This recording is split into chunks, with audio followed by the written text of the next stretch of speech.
31 minutes past the hour, U.S. intelligence tracking dozens of Americans around the world who have joined terrorist groups and have become security threats to the United States and its interests abroad. That's the word now from the president's top counterterrorism advisor in an interview with the Washington Times newspaper. He calls the developments very concerning. Consider the context. There have already been high-profile homegrown terror cases. This week alone, the Times Square would-be bomber pleaded guilty, and a Pakistani court convicted 5 Americans accused of plotting attacks. With us now, the reporter who broke the story, Eli Lake, is with us. Eli, thank you. Thanks so much for having me. I always try to figure out what is the reason for giving out information like this.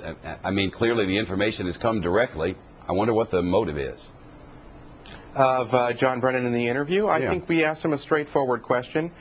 We wanted to get a sense of what were the criteria for Americans that had joined terrorist groups, for them to be on a list that would allow the U.S. military and the CIA to target them with drone strikes in other countries. He would not answer that question directly, but in drawing him out, we just wanted to get a sense of how many Americans did he think there were out there, and he said, you know, we don't know what we don't know, but he suspects that there are dozens of Americans who've joined terrorist groups that present a threat to the United States and its interests. And he made it clear, as he put it, that reality concerns him.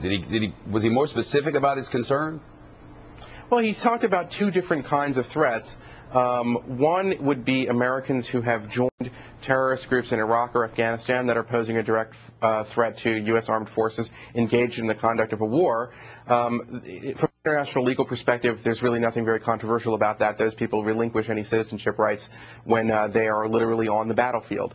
The more kind of questionable, or I don't want to say questionable, but the other area would be Americans who have joined terrorist groups and might be involved in al-Qaeda affiliates from Somalia, Kenya, or Yemen, as we know of Anwar al-Awlaki, who is an American citizen born in New Mexico, but is also one of the chief recruiters on the internet for al-Qaeda, particularly in the English language. We've been reporting for years here how dangerous a homegrown terrorist can be, specifically because that passport just gives you so much freedom and leaves you so far under the radar unless you're caught, you know, on some list in some other way, you know?